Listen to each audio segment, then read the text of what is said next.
ओम शांति। आज सुनते हैं 22 अप्रैल की मुरली से दिल में छपने वाली गहराई की बातें।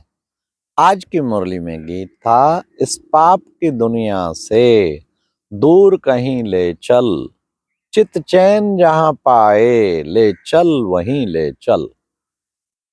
तो ये पाप की दुनिया है ना, सारी दुनिया विकारों की दुनिया, चारों ओर विकारों का ही साम्राज्य फैला हुआ। तो बाबा कहते दूर क्या कहती आत्मा, दूर कहीं ले चल, चित चैन जहां पाए ले चल वहीं ले चल। कहाँ पाए चित चैन? बाबा कहते वो तो शांति धाम और सुख धाम में ही पाएगा।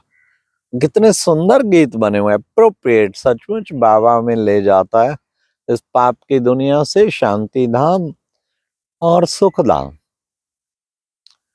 फिर बाबा ने कहा, देखो बच्चे, आत्मा ही शरीर के द्वारा पाठ बजाती है, आत्मा ही देखती है, आत्मा ही सुनती है, सब कार्य आत्मा करती है। तो बच्चों को आत्म अभिमानी रहना है। फिर बाबा ने कहा, बच्चे, बाबा सर्व का सदगति दाता है, सारे विश्व का कल्याणकारी है। अब आया है तुम्हारी सदगति करने, और तुम सबको बेहद का बाप रचयिता है, तो गति सदगति दे देते। साथ बाबा ने कहा कि बच्चे, तुम्हें बाप का नाम ही है विश्व कल्याणकारी। राज बाबा ने कहा, देखो बच्चे, आधा कल्प तुम राम राज और आधा कल्प फिर रावण राज। ये बच्चे सुख दुख का खेल है, हार जीत का खेल है। आधा कल्प जीत और आधा कल्प हार। इसलिए बच्चे तुम्हें साक्षी होके देखना है। मैं कल्प कल्प आकर के पार्ट बजाता हूं। मैं भी, आज बाबा ने कितना स्पष्ट कहा, मैं भी ड्रामा के बंधन में बंधायमान हूं। इसलिए ड्रामा की बिंदी हमेशा लगी रहे। फिर बाबा ने कहा कि बच्चे, तुम बच्चे इस समय सबको समझाओ। क्या तुम्हें क्या करना है? काम चिता पर उतार के सबको ज्ञान चिता पे उठाना बिठाना है। क्यों? क्योंकि तुम हो सच्चे सच्चे ब्राह्मण। सारी दुनिया काम चिता पर जलकर राख हो गई, काले हो गए। अब ज्ञान चिता पे बिठा के गोरे बन जाते हैं। तब बाबा ने कहा कि बच्चे, ये तुम बच्चों को बाबा जो बेहद की पढ़ाई पढ़ाते हैं ना, इसको पढ़ना है, अच्छी तरह से पढ़ना है। कितनी ऊंची पढ़ाई है। आज बाबा ने कितना बड़ा राज खोला कि बच्चे, आगे चल के तुम्हारे सेंटर्स खुलते जाएंगे, लाखों करोड़ों आत्माएं आएंगी। तो चिंता की क्या बात है? कई लोग आते हैं, ये कर दें, वो कर दें, वो कर दें, लाखों करोड़ों आत्माएं आएंगी। आगे तो इसलिए बच्चे, तुम्हें कभी भी फिक्र नहीं करना। तुमको सब फिक्रों से फारिग कर दिया बाबा ने, नो फिक्र। फिर बाबा ने कहा कि बच्चे, देखो बच्चे, फॉलो फादर करना है तुम्हें, एक बाप को ही फॉलो करना है। हर कदम पे देखो बाबा ने क्या किया, बाबा के संकल्प कैसे थे, बाबा के वचन कैसे थे। मैंने पूरा पूरा बाबा ब्रह्मा बाबा को फॉलो करना है। शिव बाप की श्रीमत पर चलना है। कर्मों में ब्रह्मा बाप को फॉलो करना है, क्योंकि शिव बाबा तो कर्म करता नहीं है। फिर बाबा ने कहा, तुम पवित्र बन के सारी दुनिया को पवित्र बनाते हो, तो तुम्हें पवित्र बनना है, औरों को भी पवित्र बनाना है। बाबा ने कहा, बच्चे, बाप आकर के कर्म अकर्म विकर्म की गति समझाते हैं। सतयुग में होते हैं अकर्म, उनकी प्रालब्ध नहीं मिलती। अब है सत्कर्म संगम पर, जिसकी तुम्हें प्रालब्ध मिलती है, श्रेष्ठ कर्म। और विकर्म फिर द्वापर कलयुग करते नीचे गिरते आते, या अभी भी जो पाप करते नीचे गिरते आते, 100 गुना दंड मिलता। तो बाबा कहते गति को बुद्धि में ध्यान रख के कर्म करने हैं। फिर बाबा ने कहा कि बच्चे, मैं अजामिल जैसे पापियों को क्या करता हूं, देवी देवता बनाता हूं। कितने आत्माएं बाबा के बने, कहीं बताते मैं तो अजामिल जैसा पापी था, बचा लिया बाबा ने और उसे देवी देवता बना दिया। फिर बाबा ने कहा कि तुम बच्चों को अब क्या करना है, तमो प्रधान से सतो प्रधान बनने का पुरुषार्थ करना है, सब पुरुषार्थ करना है। तमो प्रधान से विशेष जो है सतो प्रधान बन जाए। फिर बाबा ने कहा, मैं आके आदि सनातन देवी देवता धर्म की स्थापना करता हूं।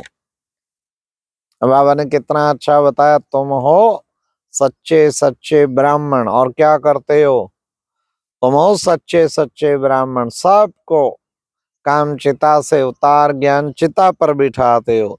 तुम अब जानते हो हम कौन है। बाबा ने कहा, डबल अहिंसक, ना काम कटारी चलाते ना किसी को दुख देते, हिंसा नहीं करते, तो ये है डबल अहिंसक। हम हैं डबल अहिंसक, देवी देवता परमो धर्मा। हाँ, अहिंसा परमो धर्मा बोलते हैं ना, तो डबल अहिंसक बनना है। फिर बाबा ने कहा कि भाई कहा भी जाता है क्या, रिलीजन इज माइट, जितना रिलीजन, धर्म में ही शक्ति है। धर्म ज्ञान योग धारणा, धारणा इतनी होनी चाहिए मजबूत, तो शक्तिशाली बना देगी, अपना जीवन शक्तिशाली बन जाएगा। बाबा ने कहा, शिव बाबा की जयंती तो है हीरे तुल्य है, और बाकी सब जयंती है कौड़ी तुल्य है। फिर बाबा ने कितना अच्छा कहा कि बच्चे जितना बाप को याद करेंगे, बाप कहते हैं माम एकम याद करो, याद से योग अग्नि, योग अग्नि में तुम्हारे सारे पाप भस्म हो जाएंगे। बाबा ने कहा, अंत में तुम बच्चों को बहुत याद रहने लग जाएगी। हाँ, योग तुम्हारा बहुत अच्छा लग जाएगा, क्योंकि सब कुछ दुनिया में क्लियर हो जाएगा। इसलिए बच्चों को घड़ी घड़ी दे और दे के सब संबंधियों को भूल बच्चों को बाप को याद करना है, तो उससे बच्चे तुम्हारे विक्रम विनाश होंगे। कहते हैं बाबा, ले चल वहां जहाँ चित्त चैन पाए। चित्त चैन यहाँ पा नहीं सकता, वो तो शांति धाम में ही पाएगा। अब आया हूं मैं तुमको ले जाने के लिए, विनाश तो होना जरूर है। तुम बच्चों को साक्षी होकर विनाश की दर्दनाक सीन देखनी है। अब कितनी सीन चल रही हैं चारों ओर महाविनाश की, तो बाबा कहते साक्षी होकर देखना है। ये लक्ष्मी नारायण ने इतना ऊंचा राज्य कैसे पाया, क्या ऐसे कर्म किए। बाबा ने कहा, तुम्हें खुशी होती है कि हमारे लिए अब स्वर्ग की दुनिया आ रही है, ऐसी नई दुनिया बाबा आके बना रहे हैं। आज की मुरली में जो वरदान था, निस्वार्थ और निर्विकल्प स्थिति से सेवा करने वाले सफलता मूर्त भव। बीच बीच में संकल्प विकल्प चलते रहेंगे तो सफलता कहाँ से मिलेगी, बिल्कुल नहीं मिलेगी। और पीछे कोई स्वार्थ होगा, ये करूं तो ये मिलेगा, ये करूं तो भी नहीं सफलता मिलने। सफलता मिलेगी किससे, जब तुम निस्वार्थ सेवा, सेल्फलेस सर्विस, सेल्फ निकल गया, सेल्फिश सर्विस कही होती, स्वार्थ वाली सेवा। स्वार्थ वाली सेवा नहीं हो, निस्वार्थ सेवा, निर्विकल्प सेवा। उससे बाबा ने कहा क्या होगा, सफलता मूर्त बन जाएंगे। फिर बाबा ने कहा कि बच्चे, अब स्लोगन था, काश द्वारा बुद्धियों को परिवर्तन करने की सेवा प्रारंभ करो। बाबा के साथ टिक के परम धाम में बीज रूप स्टेज में सारे विश्व की आत्माओं को सकाश दो। सर्वे भवन्तु सुखिना, सभी सुखी हो। सर्वे संतु निरामया, सब निरोगी बने। सर्वे भद्राणि पश्यन्तु, सारे विश्व की आत्माएं सुखी सुख देखें। माँ कश्चित दुखमाद भवेत, किसी को भी दुख ना हो, ऐसी शुभ भावनाएं निकलती रहें। इसी को ही सकाश देना कहते हैं। ऑटोमेटिकली सकाश सारे विश्व की आत्माओं को मिलता रहेगा। अच्छा, ओम शांति। ये थी आज की मुरली से दिल में छपने वाली गहराई की बातें। ओम शांति।